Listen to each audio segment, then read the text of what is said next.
let's talk about the world war going on between Barcelona and Madrid club right before the World Cup. एक तरफ हम देख रहे हैं कि एटलेटिको मैड्रिड की जो स्मॉल क्लब जैसे हरकतें कर रहे हैं वो, और दूसरी तरफ रियल मैड्रिड की एकदम एग्रेसिव साइनिंग्स. रियल मैड्रिड को देख के तो लगता है बॉस थोड़ा होल्ड बैक कर लो. Seriously want to ask them who hurt you, why are you so serious. I guess we know. पिछले 2 सीजन देख के we all know who hurt them. And on other hands Barcelona के लिए 80 million for Anthony Gordon, was it too much? और क्या सच में Barcelona उलियन Alvarez को भी स्नैच कर लेगी? ये सारा ड्रामा पिछले 1-2 हफ्ते से चल रहा है, और ये सारे ड्रामा नहीं, मतलब कि जो बड़े बड़े इवेंट्स हो रहे हैं जैसे यूसीएल फाइनल और वर्ल्ड कप प्रिपरेशन से भी लोगों को थोड़ा सा डिस्ट्रैक्ट करके रखा. Any how, on today 4th of June we are going to talk about all this chaos and drama going on. So guys, welcome back to WFT What Fans Talk About Football. और बहुत समय बाद हम बात करेंगे football के बारे में. सबसे पहले बात करते हैं एंथनी गॉर्डन की. अब तक तो सब लोग न्यूज देख ही लिया होगा. Barcelona has officially signed Anthony Gordon for 80 million. Initially reports आई थी कि न्यूकासल इतनी डिमांड कर रही है, और फाइन ग्रुप्स जो बार्सिलोना के वो 2 ग्रुप्स में डिवाइड हो गए. एक साइड बोल रही थी कि प्रीमियर लीग के टैक्सेस लगते हैं, और जो पास्ट सीजन था एंथनी गॉर्डन का was not that good, he was not that effective and something like that. और दूसरी साइड जो बोल रही थी कि हिज एक्चुअली वर्थ है.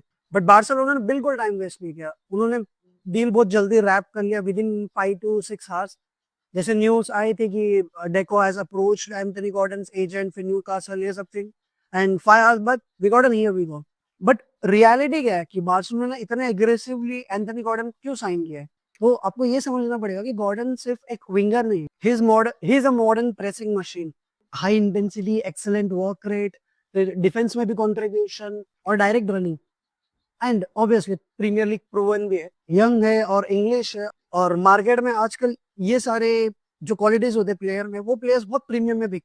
प्रॉब्लम ये है कि जब फैंस सुनते हैं कि 80 मिलियन बार्सिलोना ने किसी प्लेयर पे खर्च किया है, तो actually they direct compare that player to Vinicius, Rodrygo, Lamine Yamal, Michael Olise जैसे प्लेयर्स है, जैसे विंगर्स से कंपेयर करते हैं डायरेक्टली. लेकिन ट्रांसफर मार्केट का लॉजिक एकदम अलग होता है.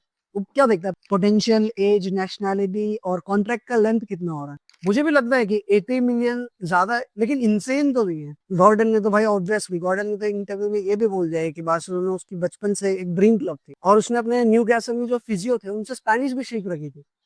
और यार, it's a flick choice, it's Hansi flix choice. सबको बताया कि हैंसी फ्लिक जो प्लेयर्स मांग रहा था पिछले 2 सीजन से, दूसरा डिमांड पे ज्यादा कर नहीं पा रहा था due to club situation. But ये सीजन जैसे उन्होंने बोला कि he wants Anthony Gordon, a pressing machine just like Raphinha, who can replace Raphinha in future. तो मिल गया होगा बार्सिलोना को. So everyone is happy with that. So we fans should B.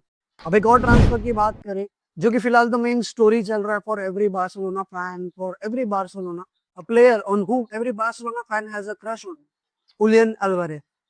अगर आज अभी आप कोई बार्सिलोना फैन से पूछोगे who they want in their team, current Barcelona squad, after Messi, obviously after Messi, most of the majority of the people will say Julian Alvarez. लेकिन क्यों? Because he fits in everything: work rate, pressing, finishing, creativity, versatility और winning mentality में. World Cup winner, Champions League winner, और सबसे important, he understands positional football. That's what Hansi Flick wants with his players. Exactly वो profile जो Hansi Flick को बहुत पसंद है. लेवेंडोस्की के बाद परफेक्ट लॉन्ग टर्म सोल्यूशन है बार्सिलोना के अटैक.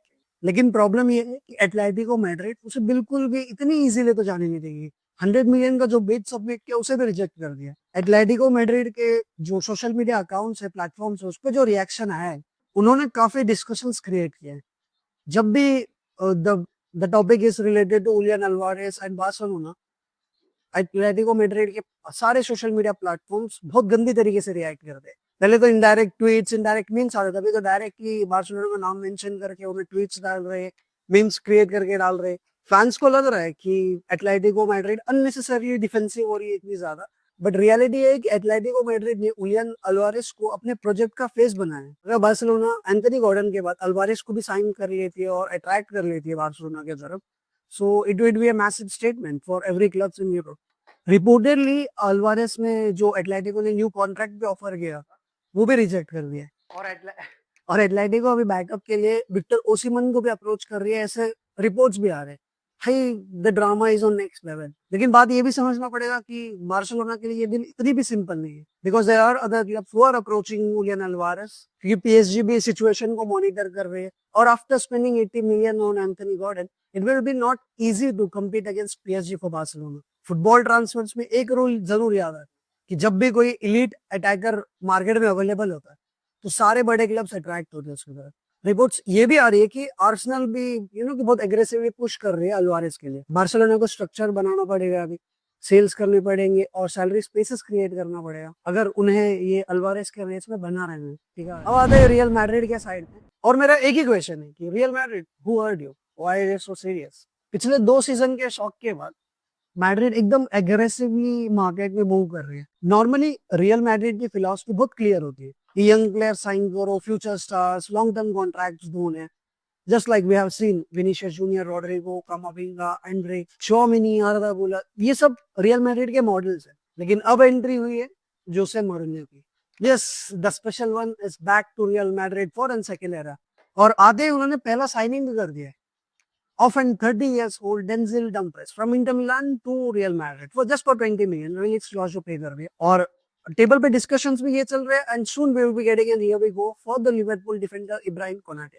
लेकिन ये बहुत अनयूजुअल है रियल मैड्रिड जैसे क्लब के लिए, but yeah it's unpredictable for Jose Mourinho जैसे मैनेजर के लिए। Yeah we can see a clear philosophy of Mourinho in this signing, because he believes कि पोटेंशियल तुमको ट्रॉफीज एंड टूर्नामेंट्स नहीं जिताते, it's experience which wins you the trophies and tournament. Football world में ये trend वापस आते हुए भी दिख रहा है।